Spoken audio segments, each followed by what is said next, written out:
Well, hello and welcome to my channel, The Withered Fig Tree. My name is Randy Silva and I've been doing live streams on my channel about various Christian topics. And today is part 6 of the series, The History of Judaism. Let's go ahead and get started. The title of today's episode is From the Exile to the Roman Era. This week I will talk about the two exiles that happened, and also the Maccabean period. I believe that was very important for Jewish history. And also, of course, the Roman era, where Jesus was born and where the temple was destroyed.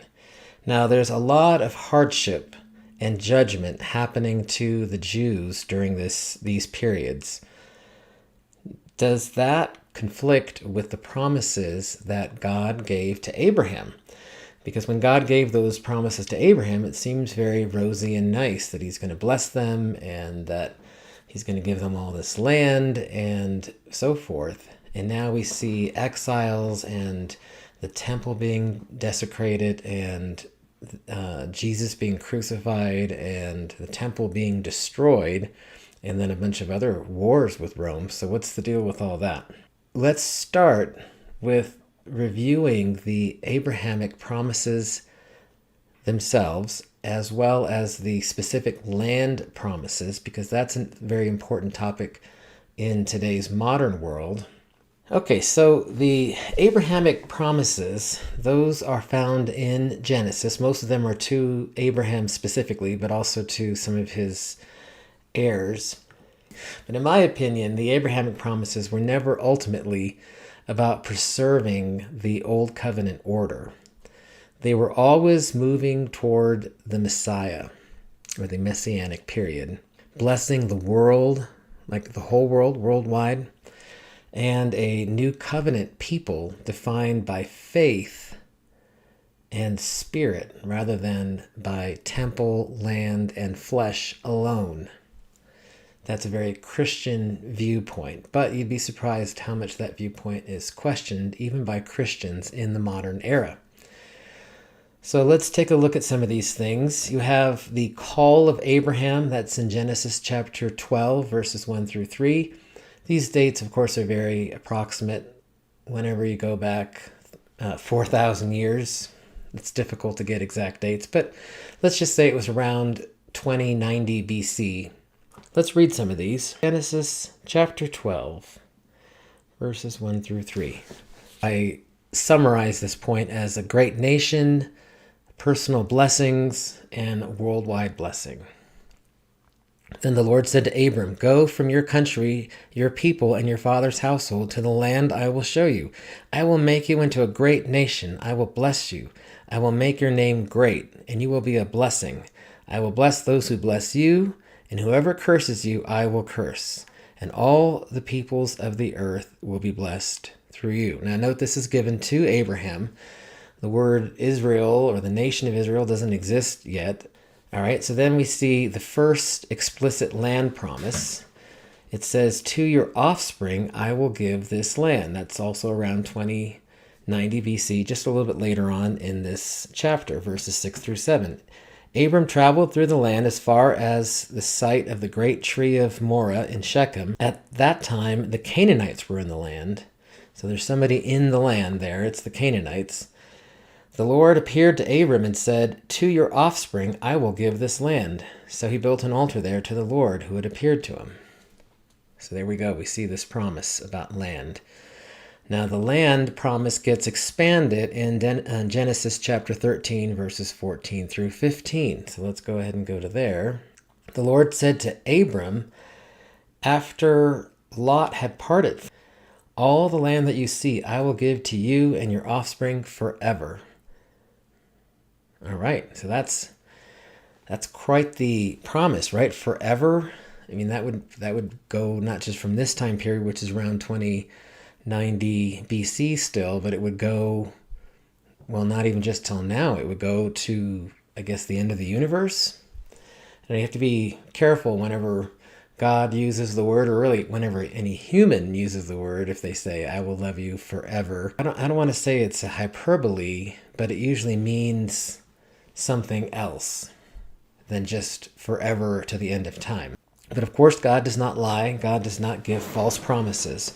So God is telling Abraham exactly this, that he will give him this land to him and his offspring forever.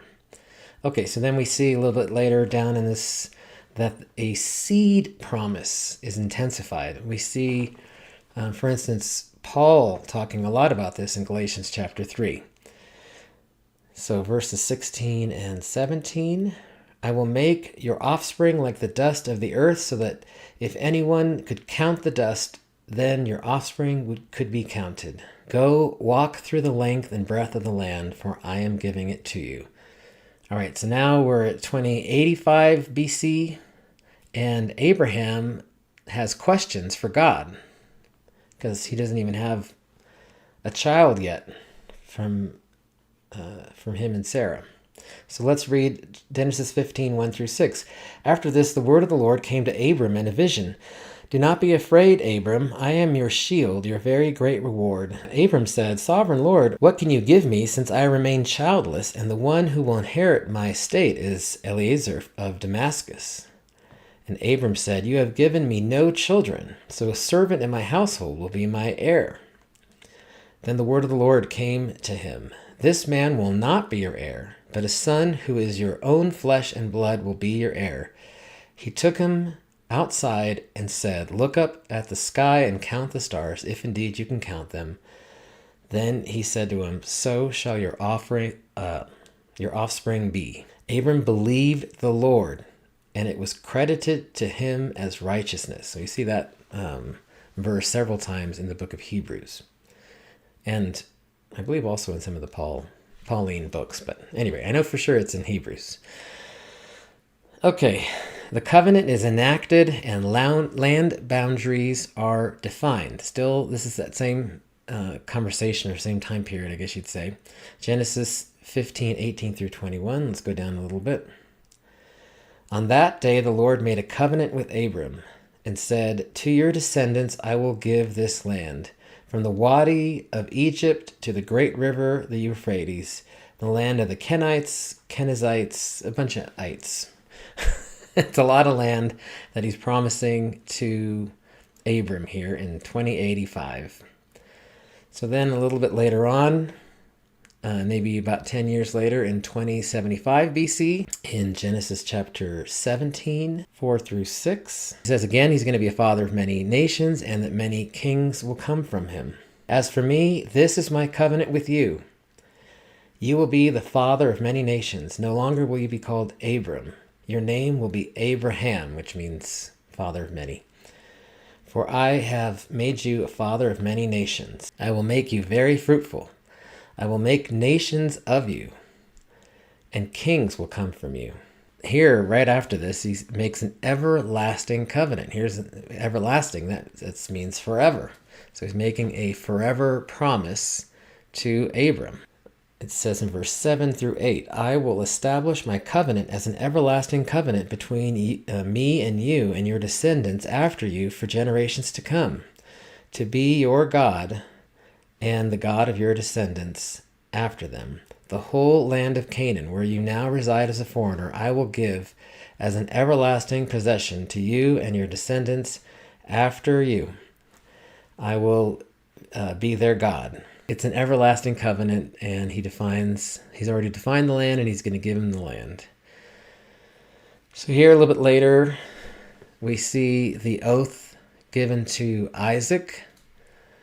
So that was the one son that he had, and the other son, Ishmael, it was not a part of the promise, although God did say he would bless him. Genesis 22, verses 16 through 18. Of course, we're not going to read the verses on all of these, but I wanted to read them on the promises because they're important. And said, I swear by myself, declares the Lord, that because you have done this and have not withheld your son, your only son, I will surely bless you and make your descendants as numerous as the stars in the sky and the sand on the seashore. Your descendants will take possession of the cities of their enemies, and through your offspring all nations on the earth will be blessed, because you have obeyed me. So that is after Abraham was prepared to sacrifice Isaac, which is what God had told him to do. He went so far as putting the knife above him, but then God stopped him and provided a ram as an offering. And then we see the promise repeated to Isaac and Jacob, who will later be called Israel. The same idea of land, a seed, and nations. And that would be around the time period of 2005 BC to 1925 BC in these chapters of Genesis 26 and 28. So there's a lot of land promises in here, but in this next slide, I want to talk specifically about the land promises and also how the promise is re-given many times. In fact, you can see the land promise given in the first 6 chapters of the Bible, the Torah and then the book of Joshua. You see that this forever language is given, and it seems very definitive. But I believe that embedded within the text is a trajectory that ultimately points beyond the land to a greater covenant reality. The idea I got was that if you look in the Genesis chapter 2 and 3 about the Garden of Eden, you will see that God gives them this very simple command: do not eat from the tree or you will die. They do eat from the tree, but they don't die. In fact, in several other of my series, I've argued that the death they died was a spiritual one. So God was giving them the words they could understand, but there was a spiritual reality behind that they couldn't even understand, even if God tried really hard to explain it to them. And so he just simply warned them, don't eat from the tree or you will die. I think that same kind of premise comes here, and I think even Abraham and his descendants could see it, that it wasn't just a simple land promise or other types of promises, but that there was a covenant and there was a spiritual promise. That's the only way that things could go forever and the only way that the whole world could be blessed. Otherwise, it would just be limited to the land of Israel, to the land that God has already given the boundaries for. Okay, so we saw this promise in Genesis chapter 12, verses 1 through 7, to your offspring I will give this land. He also said in chapter 13, Genesis, all the land that you see I will give to you forever. And then we saw last week, or maybe it was 2 weeks ago, in Genesis 15, how God enacts the covenant by walking himself. He walks through the sacrifices that have been cut in half. And here we see an everlasting covenant, all the land of Canaan in 2075 in Genesis 17. The promise is repeated to Isaac. I will give you all these lands, 2005 BC in Genesis 26. The promise is repeated to Jacob, who will later be called Israel, a land and global blessing, 1925 BC, Genesis 28.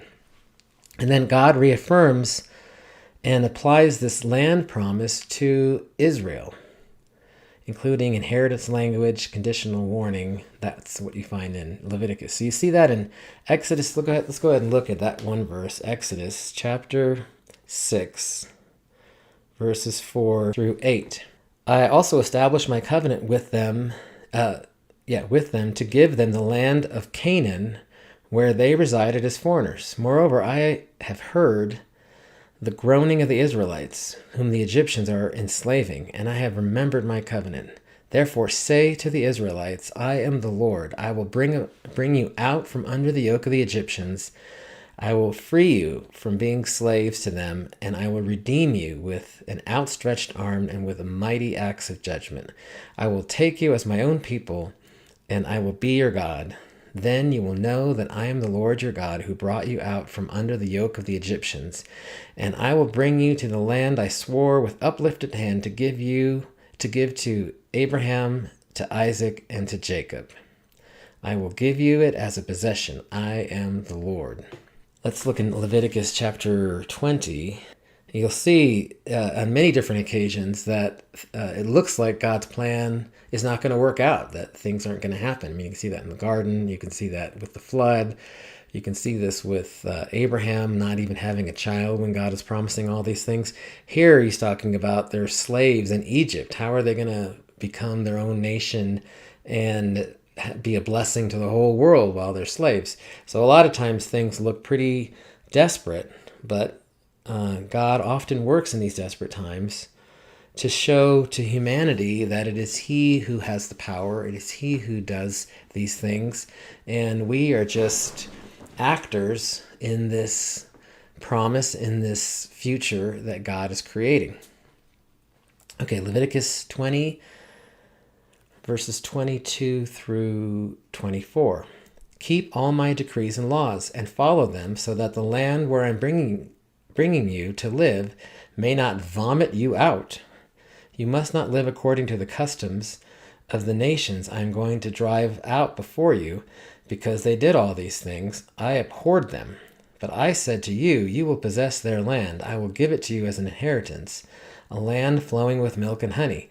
I am the Lord your God, who set you apart from the nations. Here you see that the Israelites are going to have to obey all of his decrees and laws, that is the Old Covenant or the Mosaic Law. Otherwise, if they start acting like the people that God drove out, who had been in the land of Canaan, that the land will vomit them out. So then you see that the law is, or this promise of land, I should say, is restated to Joshua.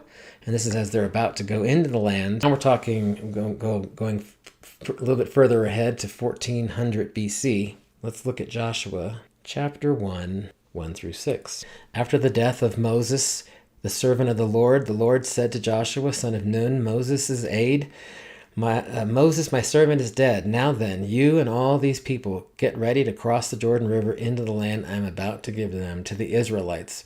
I will give you every place you set your foot, as I promised to Moses. Your territory will extend from the desert of Lebanon and from the great river to the Euphrates and all the Hittite country to the Mediterranean Sea in the west. No one will be able to stand against you all the days of your life.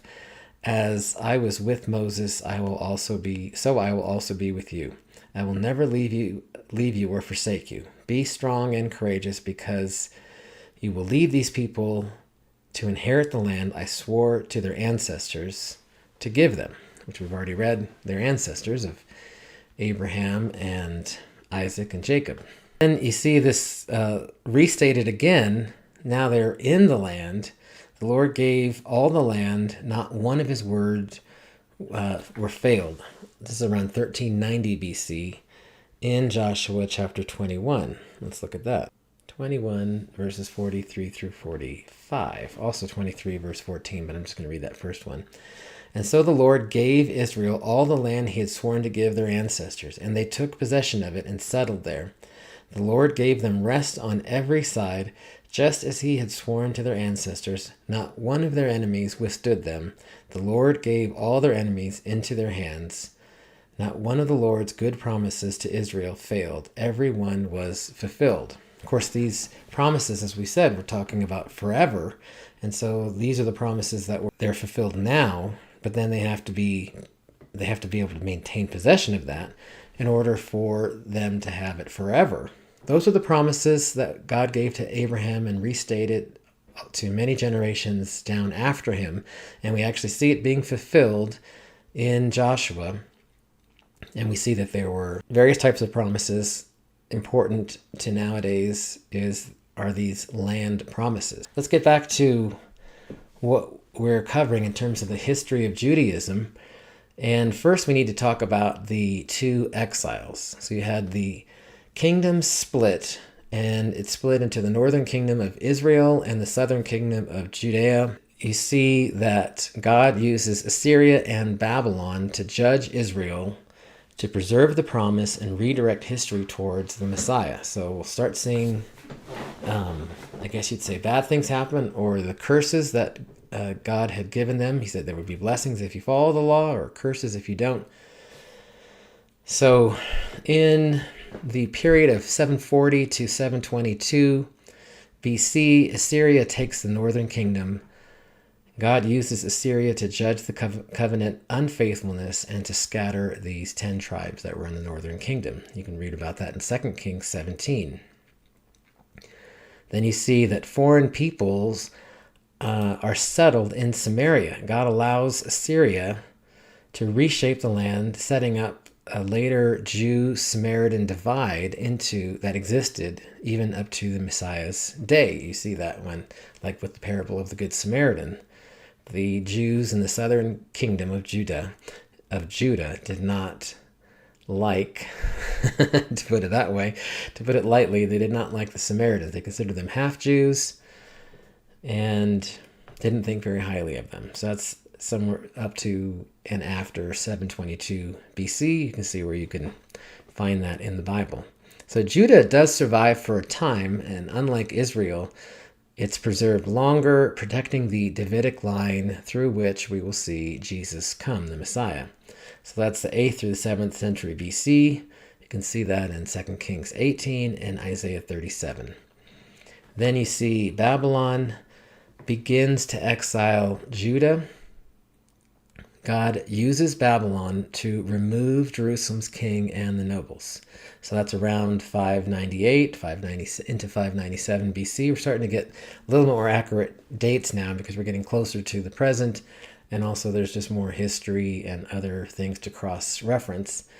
You can read about that in 2 Kings 24 and also Daniel chapter 1. He was one of the exiles.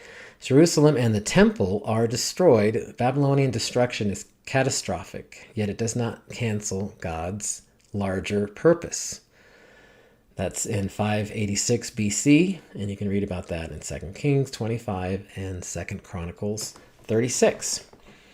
God promises restoration through Jeremiah during and after the exile, and even in the exile, the prophets point beyond to the return to a new type of covenant restoration. This is the 6th century BC. You can read about that in Jeremiah.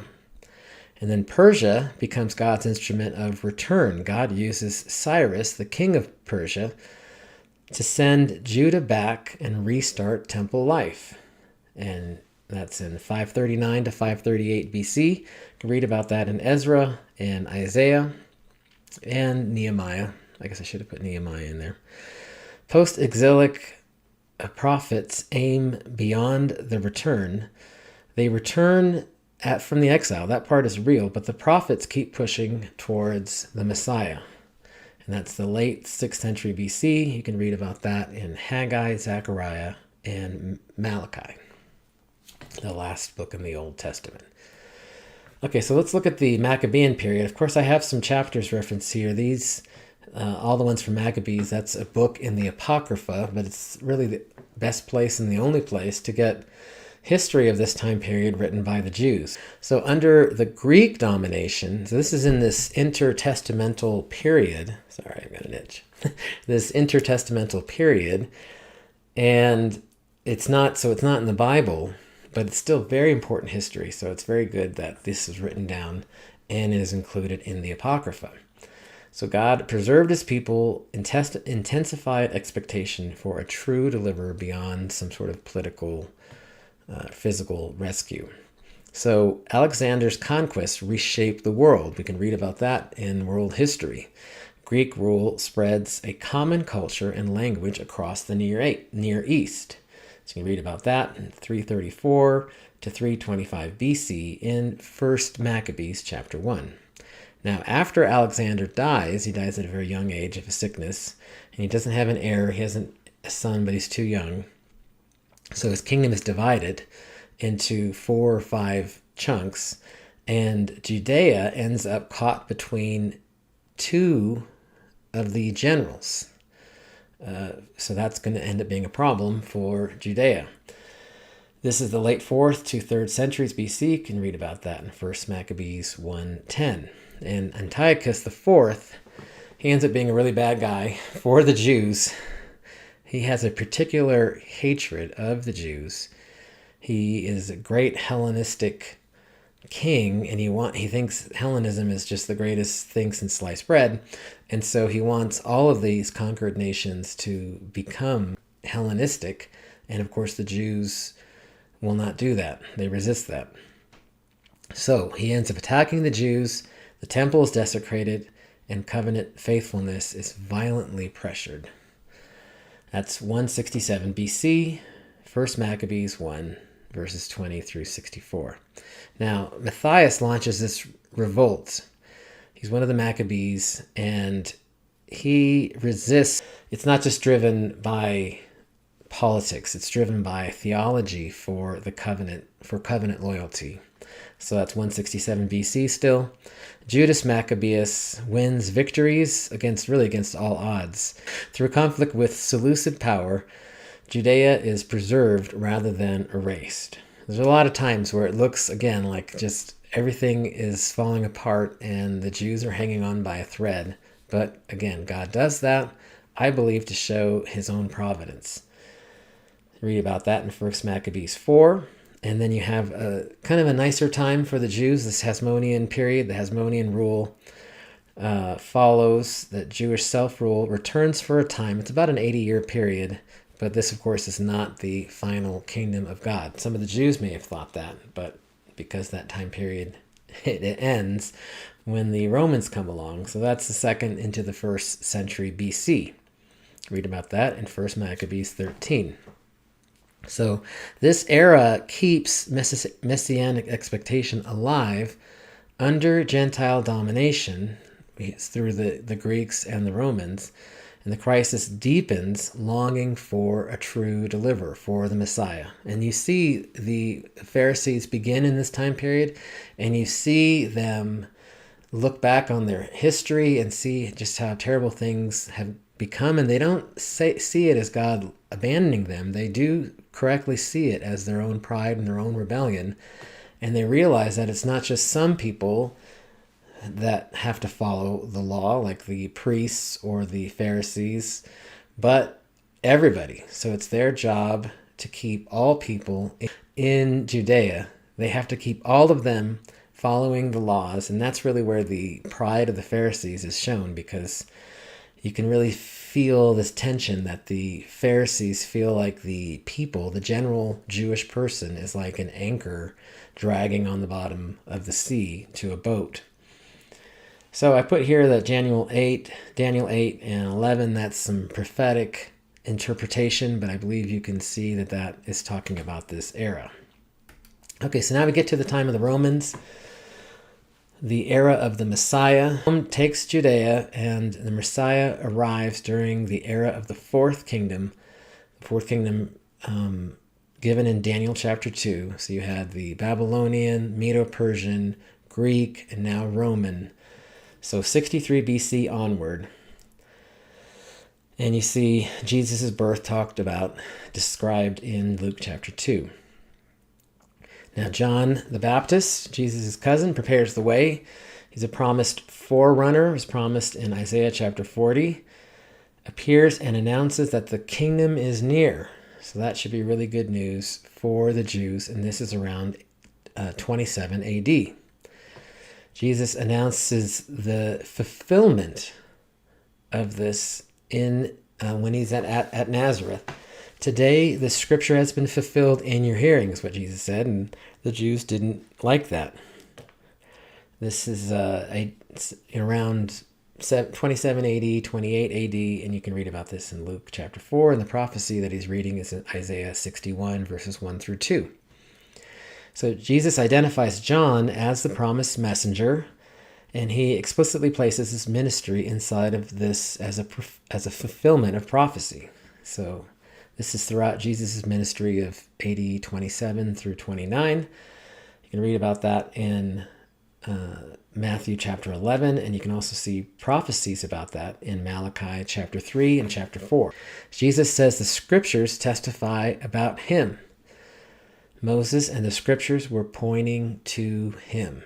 And that's very important, that is what the Messiah says, is that it's not that the old covenant is ending because it failed, but it is being fulfilled, and he has to fulfill every promise in the law, the prophets, and the Psalms. So this is around Jesus' last year of life in AD 30. And you can read about that in John chapter 5. You see the triumphal entry fulfills Zechariah's prophecy. Jesus deliberately presents himself in messianic terms. You'll see that Jesus didn't say to the people, I am the Messiah directly, He used parables. He said things in enigmatic ways to his apostles or his disciples. He would say it, but he wanted the people to come to that conclusion on their own. So this is still AD 30, Matthew 21, and you can see that prophecy in Zechariah chapter 9. Jesus explains that his death and resurrection are a scriptural necessity. Again, the law and the prophets and the Psalms all converge on him. And Luke 24 is a very important verse because it's when Jesus opens their minds so they can understand all these prophecies. Sometimes it's very difficult for us, we humans, to be able to put together a lot of prophecies, a lot of scriptures at once and see how they're all being fulfilled, how they're all converging on one thing. That's AD 30. And then Peter publicly says that the Abrahamic promise is fulfilled in the Christ, that the blessing promised to Abraham now comes through the risen Christ. You can read about that in Acts chapter 3 in the early AD 30s. Roman era from the temple destruction and beyond. So Jesus predicts that the temple will be destroyed, that not one stone will last on the other. The Messiah foretells Jerusalem's coming devastation. This is in AD 30, the year I believe that he was crucified. Some people say AD 33 and maybe a couple other different possibilities, but I believe it was AD 30. You agree about that in Matthew 24, Luke 19, and Luke 21. Jesus talks about the coming devastation and the destruction of the temple. Jesus is crucified, the veil is torn, and the old order is brought to its goal in Jesus. AD 30, you can read about that at the end of the Gospels, Matthew 27 and Mark 15. The apostles preached the new covenant in the risen Messiah. The new covenant is presented as the old covenant's climactic fulfillment. This is in this period of the 30s through the 60s AD, and you can read about that starting in Acts chapter 2, but really all of Acts. And also, Hebrews is a great book which really is written to the Jews to say, here is, it's kind of like a expansion of Luke 24. It's saying, here are all these passages, especially Jeremiah 31, verses 31 through 34, that point to the new covenant, to the old covenant's necessity of bringing about the Messiah, and then what it means now that the Messiah has come, that the temple is no longer active, that Jesus is a much greater high priest, that his sacrifice was for all time, that there is no sacrifice left of other animals, or any other humans as well. Jesus' sacrifice once and for all time. So the book of Hebrews is very important. First Jewish revolt begins against Rome. The revolt erupts after long tensions with the Roman rule. This is AD 66, and this is what I believe Jesus was prophesying about in Matthew 24, 15 through 22. I believe he even suggested that, well, he said it would happen within the generation, which was 40 years, and I believe if you look at the parables in Matthew 24 and 25, the numbers talk about the number 40 or add up to the number 40. So in AD 70, what I talked about at length in the prior series, the seven spirits of Revelation, Jerusalem and the second temple are destroyed. Rome destroys the temple, bringing the old temple-centered age to an end. And after that, and while the temple is destroyed, the old covenant simply cannot be followed. A third of its laws were required the presence of the temple in Jerusalem with very specific dimensions and artifacts. All of those things needed to be in place, and they were destroyed. And we'll see, never to be built again or rebuilt. There's no prophecies about that, a Christian would say. Or I should say most Christians would say. But even to this time, Israel, the modern nation of Israel, believes that they will bring about the third temple. So the first revolt effectively ends. You see that with Masada, the last stand, in AD 70 through 73. And then you see these two, that's considered the first Jewish war. And then these other two Jewish wars, the Kitos War and the Bar Kokhba revolt. There's no scriptures about these because the New Testament, it goes beyond the New Testament, but you do see it in the early church writers, and you do see it in other historical accounts, like Josephus is an important one, and Tacitus is another one. So that is AD 115 through 117 and AD 132 through 135. All right. We can start talking next week about the history beyond the destruction of the temple and the three Jewish-Roman wars. So again and again, we see that God uses the great nations, the great empires of the world, like Assyria, Babylon, Persia, Greece, and Rome, not to thwart his promises, but to move history toward the Messiah and then confirm his new covenant as the fulfillment of the old one, the old covenant. Now, before we wrap up, I put a clip, or a link, I should say, a link to a video. It's from Charlie Kirk, and I think Charlie Kirk does a really good job of articulating the idea that the land promises still are in effect for Israel today. I don't believe that. We will talk about that next week. And I wanted everybody to be able to listen to that video. It's a good summary and good articulation of what some Christians believe. And it raises this question that sits at the center of what I've been talking about today and in this series, this Abrahamic promise. Is it forever? Was it replaced by the new covenant somehow? What does it mean in light of the Messiah and the transition from the old covenant to the new?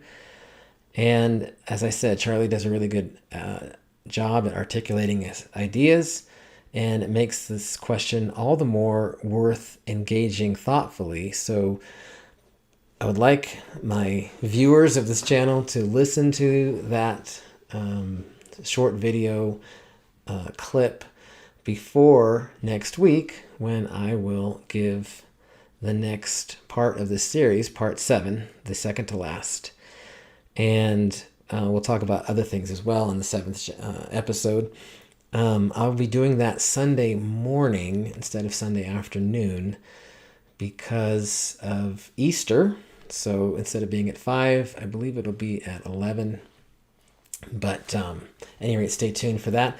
Thanks again for joining me today. Remember to like and subscribe and share with your friends, and have a great evening.